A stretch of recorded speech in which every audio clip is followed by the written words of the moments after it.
the Evergreen Media Network Studios, brought to you by Evergreen Media, creating cohesive marketing campaigns. Evergreen Media in Vero Beach.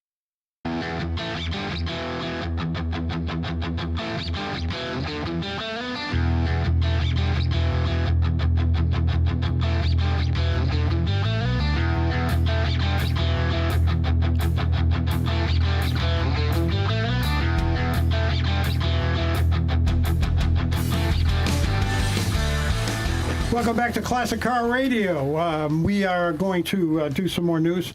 This came out on Motor Trend this week, and it was a great story. Actually, it was a couple of weeks ago. I'm sorry. It's a great story about the Buick Grand National and the GNX. They cut a deep, dark path through the GM muscle car history. Now, you guys know all about the GNX, right? It was It was basically a Grand National that was sent over to McLaren, and then McLaren put in a bigger intercooler and a bigger turbo, and the car went from, I believe, let me see, I have it in here too, went from 200 horsepower and it went up to 276 with 360 pounds-feet of torque. So the GNX, but the actual Grand National itself with the turbocharged V6 could actually beat a Chevy Corvette, any of the muscle cars. They're very, very fast cars. Yeah. And they were based on the Buick Regal. The Regal was their platform. Right. And they blacked everything out. So it looked really cool. They kind of, because it was back in the 80s, they kind of called it the Darth Vader car. Right. Because everything was black, except for the wheels. I believe the wheels were still like an alloy. They had the chrome ring and black in the middle. But they were steel, weren't they? They were chrome steel. I believe so. Yeah, they weren't an alloy. Yeah. They were just a lightweight steel. And they were quick cars. The GNX, the Grand National, and I think the T-Type. Right. Yeah. The T-Type. The T-Type. I don't know if they sold those in '87. I don't know. But I think the T-Type went from early, like '82 and up.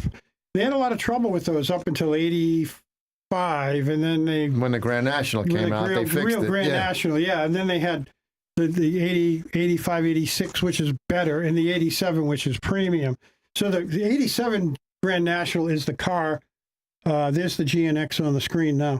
That's the car that I would covet if I was looking for a classic car. That car is very fast. Yeah, but you know what? And GMC was smart because after they did that, they put that whole drivetrain in the Cyclone and the Typhoon. Right, yeah. The Cyclone pickup and the Typhoon little truck. And that Cyclone was a fast little truck. Yes, it was. That'll pull 13s right out of the factory. Right. Yeah, four-wheel drive.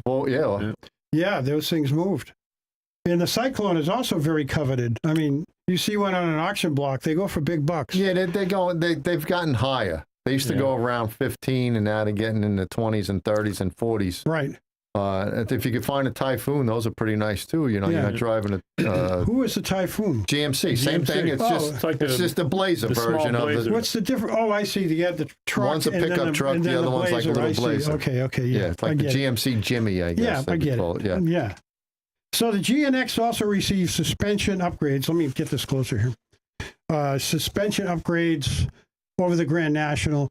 Longitudinal rear ladder bar, more aggressive springs, an aluminum rear axle housing cover, better heat management thanks to front fender vents, transmission cooler for its 4-speed, and a front-mounted oil cooler, and 16-inch tires versus, they should have were rims. Probably 15 on the other. But there were 15s on the Grand National and 16s on the GNX. The body was stiffened compared to the standard Regal Grand National as well. So the GNX was quite a car for the 80s. And believe it or not, you would get a GNX coat when you bought the car. Oh, really? Like a racing coat with checkered flags on it and stuff. And it would have that turbo. The turbo insignia. The turbo insignia on the seats that are on the jacket. And you got a bumper sticker that said, "I brake for Corvettes." Oh, really? You would be in the glove box. When and not just a GNX, but any Grand National. Any Grand National. I brake for Corvettes. Yeah, because the Corvettes back then were dogs. They were horrible. Oh, the C4s. Yeah, the C4s. Yeah, they were horrible. They were heavy and 185. I don't know, my 81, horsepower. I had an 81 and then it was a dog. It was good to go around the turns. Right. But as for power, the 81 was a gorgeous car. It was a gorgeous car. 81 and 82 was nice. Yeah, very nice. The only difference was the crossfire injection in 82, and that was all right, but no horsepower. Yeah, you get passed up by a Volkswagen Beetle. Right. Yeah. And the 83 didn't exist. They didn't come out in 83 with a Corvette. Nope. Believe it or not. Yeah, because they changed the style. Right. And then they came out with that crappy style for the C4. Yeah. And you could buy C4s for like $10 now or something. Yeah. Let me tell you, they're a dime a dozen at Mecum. Yeah. Well, and you can get them for less than $5,000, which isn't too bad. 84, 85, 86. Isn't there the last year of that model? Isn't there one like an LS1? They have a ZR1. ZR1 with that C4 that I think was so. actually coveted, ZRs another coveted car. There was something else. I forget what they put in them. They also had the Greenwood. Is that Greenwood? Greenwood, there was a Greenwood. Turbo? Greenwood Edition Turbo, I think. Yeah. I forget what. I'm not that much on the C4s. I don't read up about them or anything. Yeah. They're just nothing. I tried to stay away from junk. Yeah, I had some friends with them, and the whole interior, the dash was all just molded plastic. Right, and the seats were set down into the floor, so you had to step up to get out of the seat because you'd hit the side panel to get out. Right, they were just horrible. Horrible design, horrible car. Good thing they changed. The design was right there. It was like 6 inches higher than where your legs were. The C5 was a foot bath. Yeah, the C5 was a huge improvement. Yeah. Huge improvement. Anyway, going back to the Grand National Regal GNX, the low retail on those right now is $76,000. Wow. The average retail is $117,000, and the high retail for that one car is $165,600. That's the average auction price on those cars. And that's the only year they made them, right? 87. Yeah. Well, for that, but the GNX. Yeah. And you could buy them back in 87 for something like $14,000, $15,000. Oh, really? Yeah. Don't you wish you bought them all? Pardon? Don't you wish you bought them all? Yeah, I wish I had bought at least one. At least one. And I had a buddy that bought it, just a Grand National. I was working with him at National Tire when we were both salesmen. Right. He bought a Grand National, and we had to work one night, and we needed dinner. He said, "I don't feel like running for dinner, but if you run, I'll pay." And I said, "Okay." He said, "Take my Grand National." I couldn't believe the car. I could not believe how fast that car was. He said, "Don't be afraid to stomp on it." And when that turbo kicked in, that V6, that thing knocked your head back, just like when I had a GTO or my 442, So when those turbos kick in, it really makes a difference. Yeah, it really does knock your head back. I had a GPZ 750 turbo Kawasaki motorcycle, and when that freaking turbo kicked in, you had to hang on for dear life. Yeah. So the turbos have come a long way. I mean, look at all the trucks and stuff. The new trucks are running on V6s with a turbo they're instead getting of the rid of V8s. Hemis and coming back with V6 turbos. Yeah. I think they're twin turbos. Twin turbos, My wife's Bronco's got a turbo. Does it really? Yep. Good. So the turbos and they're better on gas, way better on gas. Oh, yeah. Yeah, that Chevy pickup I had, the 2019, it was getting like 24, 25 highway. Right. But still, around town combined, I was getting 19 to 20, which is awesome for a big truck, heavy truck. Yeah. So that's pretty good. Anyway, let's do some history and then we'll go on break. Yeah. And this is very interesting. Anyway, September 15th, 1909, a New York judge rules that Henry Ford infringed on George Selden's 1895 patent for the road engine, the guy called it, and which was the first internal combustion engine this guy George Selden made. Okay, so Henry Ford had infringed on this guy's patent, and the judge ruled that Henry Selden was right. And I think that Henry Ford had to pay. However, they went back to court when Henry Ford appealed, and in subsequent court battles, the ruling would be overturned and the patent declared invalid. Well, Henry Ford had money. Yeah, he was paying off that judge with he sold millions of those Model Ts, Yeah. And he had the money. He probably went in and got those New York judges to rule. Poor George Selden. Yep. He got nothing. When it was all said and done, he got nothing for this engine he designed that was still being made today, more than a century later. Yeah. Poor guy. Yep. Out. Poor guy. Got ousted. He got ousted. September 16th, 1908, General Motors was established. So happy birthday, General Motors. General Motors is incorporated by William Crapo Durant in Flint, Michigan, that's where Trump was yesterday, as a holding company for Buick, which Durant controlled. So Durant actually invented I know Durant was involved in Buick, but then General Motors was incorporated by him. And so there's a holding company for Buick. They just combined them all. Yeah. Then One big bought company. them. Yeah. And then they just kept on buying them up. Oldsmobile and Pontiac. Yeah. I forget what Pontiac was called back then. Oakland. Oakland, yeah. Uh-huh. See, I remembered that. Yeah, all those times I've ribbed you about that, I finally get you on it. Yeah, okay. September 21st, 1894, Charles and Frank Duryea established the Peoria, Illinois-based Duryea Motor Wagon Company to produce their horseless carriages, with production beginning in 1895. Now, did they use? So it just took them a year. Right? Did they use a George Selden engine? They must have had the Henry Ford engine. I think that. Or was it steam? I don't know what it was. Duryea became involved in General Motors later, as I recall. One of them, Charles or Frank, I forget which ones. But the Duryea Motor Wagon Company, I would think that they were gas engines, and they probably had to pay George Selden because they weren't as powerful as Henry Ford. But this is way back in 94. Yeah. And this was a 95 patent that George Selden had. So these guys were a year ahead of Selden. So I don't know what they ran those cars I don't know, on. unless it was steam. Had to be steam. Right? And that's dangerous. That's steam. Oh, yeah. They probably had You're sitting on like an explosion. They had to throw coal in there and stuff, like the Titanic. I know Jay Leno went out a couple of times in his steam engine from the videos. Yeah, and it's a lot of work to get those things to move. Yeah, the horseless carriage. Yeah.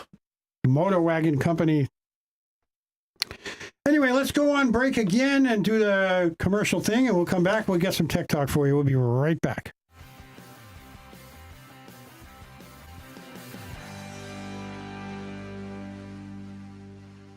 Sturgis Lumber is the county's most trusted hardware store. Sturgis stocks stainless steel products, power tools, construction and painting supplies, propane, plumbing, and electrical parts. 4645 US 1 Vero Beach, Sturgis Lumber and Hardware. For state-of-the-art auto glass and windshield services, make it American Auto Glass. American Auto Glass has over 20 years of experience working on glass in cars, trucks, motorhomes, buses, and all commercial vehicles, even helping you save time, speeding up your insurance claim for free glass replacement, both in-shop and mobile for most vehicles. Trust American Auto Glass, your one-stop local business. 281 Sebastian Boulevard in Sebastian. American Auto Glass. Sunshine Furniture. If you dream of creating a home with furniture where you make life one long weekend, visit Sunshine Furniture now and save 50% on all Tommy Bahama and Lexington furniture during the Fall Home event. Bedroom, living, and dining room, home office, media, and occasional furniture that is inviting and comfortable, Tommy Bahama and Lexington offer everything you need to furnish your floor at home. The Fall Home event ends September 30th, so come in now. Sunshine Furniture, 1295 US 1 in the Publix Plaza, Vero Beach. Visit our website at sunshinefurniturecasual.com and buy local. Sunshine Furniture brightens up your day. Sunshine Furniture, the best in every way. Have a sunshine day. Sunshine Furniture. Stop on in today and have a sun. It's hurricane season. Prune your trees now with Scott Tree Services. Strengthen your trees against high winds and remove broken limbs that could cause damage. Don't get nervous. Call Scott Tree Services.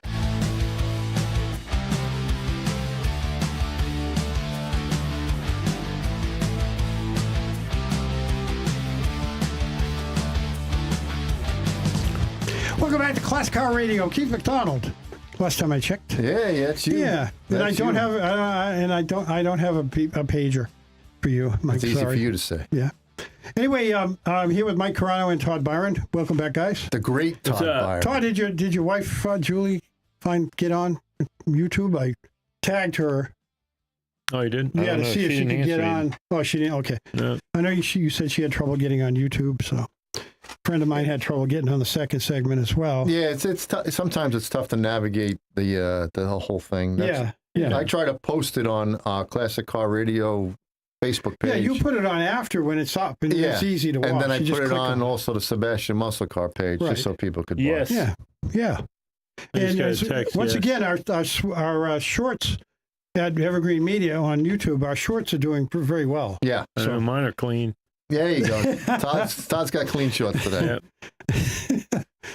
Anyway, you never leave the house without with dirty shorts on. No, that's right. You never know. Used to tell you that. You never know what could happen. So I used to know a guy that worked construction with me, and he would wear his underwear, and then the next day he would flip them inside out. Oh, there you go. Again. Nice. So he only wear like three pairs a week. Yeah, he's a pretty smart guy. That's pretty tough. Yeah, very, very smart. Not. Yeah. Gross. Okay. It's disgusting. That's what I'm thinking. At least he didn't.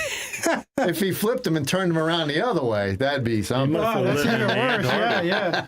You ain't gonna do that in Florida weather. That's right. Right.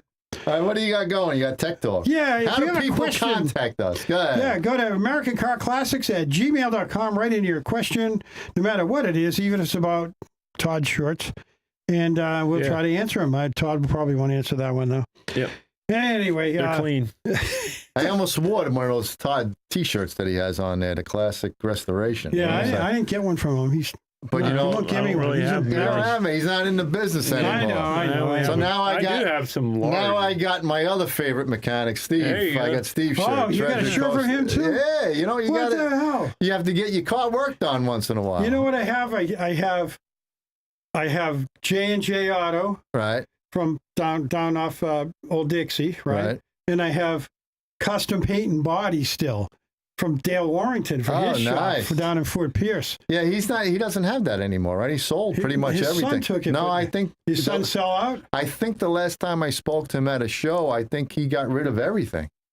Well, I did Dale's carpet like earlier this past spring. Right. And when I went in there, I saw Nancy, and I said, "Where's Dale? I want to see him."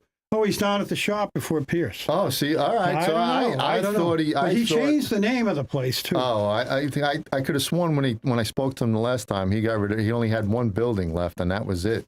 Well, that's all he had to start with. No, he had Now I'm not talking just the shop. I'm talking the shop. He had buildings all. Oh, I didn't know that. Yeah, so I never knew that. Yeah, so he was down to one building, I think he said. Yeah, I just remember the pink Elvis Cadillac. Yeah, that thing was incredible. And then his '61 Cadillac that he with the 2008 interior, that he fit into it. It was incredible. Yeah, he got murdered at Mecum on that too. Yeah, on both cars he got murdered. Yeah, he had to get rid of them. He didn't do well, but I feel bad because he put so much work into those. Yeah, should have got a lot more. Anyway, let's do some tech talk. Paul said, and Vero B says, "Hey guys, I always listen to you guys on YouTube. Listen, you can watch."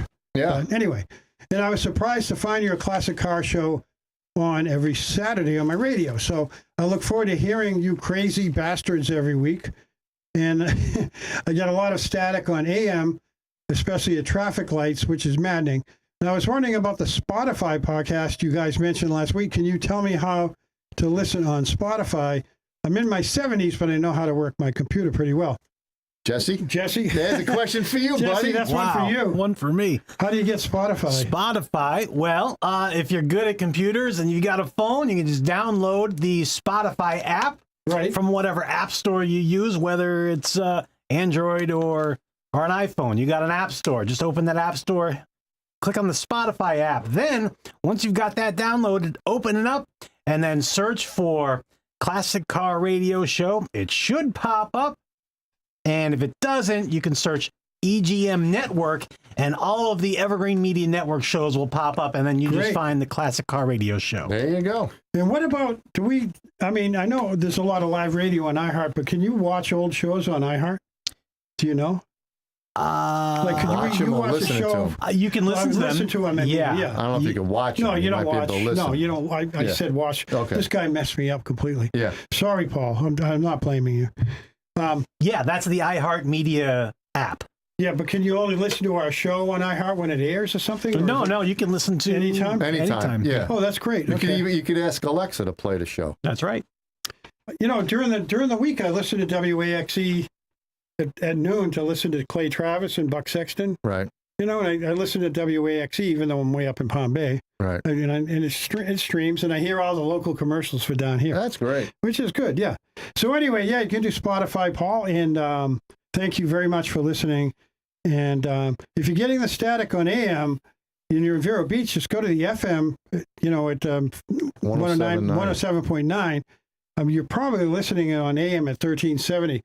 But, you know, last week we had a nice clear night. When I left here, I got all the way to the St. John's exit, way up at the St. John's exit on I-95. On 95, yeah. I could hear the show way up there. Oh, good. Well, that was a couple of weeks ago when you weren't here. Yeah. So, good. Anyway, you can really get a lot more mileage out of the AM, but you do have to put up with the static. You know. Any little interference. Yeah, I'll bet you when a Tesla goes by, it goes crazy. Anyway, Jack in Stewart says, an older neighbor of mine has an 86 Buick Grand National. There we go. With lots of options. It only has 21,000 miles on it. It has stayed in a heated, air-conditioned garage all its life, but he's getting up there in age. He's 87 years old. He wants to sell it. And he told me to, quote, make an offer. Any idea on the price? So you looked that up. I looked it up on. I would have said 30 would be, 25 to 30 would be the a nice original price was $14,400 on a Grand National that's not a GNX. Right. The low retail price on that now for a beat up one is still only about $15,000. Average retail is $29,500. And if you've got if the car is like you said, it's been stored in a heated, air conditioned garage, and it's really in great shape, the high retail is about $45,000. Right. Yeah. For a Grand National, not a GNX. So, what do you think, Todd? Yeah. Sound about right? Yeah, I think that was an NADA. What do you call it? It's not NADA, right? It's just called NADA, right? It was called the Blue Book. The NADA book. It's a yellow book. The Blue Book. The yellow book. They changed it to yellow? The NADA book is yellow. The Blue Book is the Kelly Blue Book. Oh, it's Kelly, right. I'm sorry. NADA was a yellow book from what I remember. Let's fly along here because we're only 2 minutes out. Yeah, hurry up. Go ahead. Keep going. Okay, Dave from Vero Beach. Hey, classic car dudes. I am 19 and new to classic cars, not mechanically inclined. My dad co-signed a loan to get me a 67 Mustang Fastback K Series, which means he's got a nice 289. And anyway, the car had a lot of power, an Edelbrock intake, Hawley, and headers. But the more I drove it, the more it began to lose power. Then I started getting white smoke from the tailpipes. Dad has a nicely equipped garage, but before I spend a lot of cash, I was wondering what you guys think. What do you think? Blown head gasket? And yank the motor and go rebuild it. You done dogged it too much. Yeah, probably. That's it. Check the compression first before you do anything. Right. Check the compression in each cylinder, and you'll know if you have a blown head gasket. Yeah. And if he's blowing white smoke, sounds weak. It sounds like he's got a losing power. Got a problem. Seals, oil seals, oil rings. Could be, yeah. All right, Jack from the internet says, I'm looking for any tips, thoughts changing my 73 Camaro instrument cluster from dummy lights to gauges. Are the new ones plug and play, or will the dash need to be rewired? You know anything about that? I'd swap over to Dakota Digital. That's what I did. I swapped over to Dakota Digital. Dakota, okay. Yeah. You can't beat it. We got 1 minute left. Great. And Dakota Digital. That's what it's called? Yeah, that's the best way to do it. And they're basically plug and play, though? You plug them in and... Yeah. Okay. All right, and then finally, Ben in the Atlantic, we only have less than a minute. He wants to know, I don't know if we can do this one. I listen to you guys every week. You guys are hilarious. Thank you. I'm prepping a 72 Skylark 350 for painting. What do I use to get the grease out of there? I'm going to shorten his question. He said perfect. The simple green and gunk is perfect to do. Just cover everything before you throw the hose on it. Yeah. Right. And they use like a high pressure wash and maybe oven cleaner? No? No. Okay. Hey, thank you for listening to American Classic Car Radio. And we're on every Saturday, 2 o'clock on WAXE. And we are out of here. Put the pedal to the metal. We're out of here.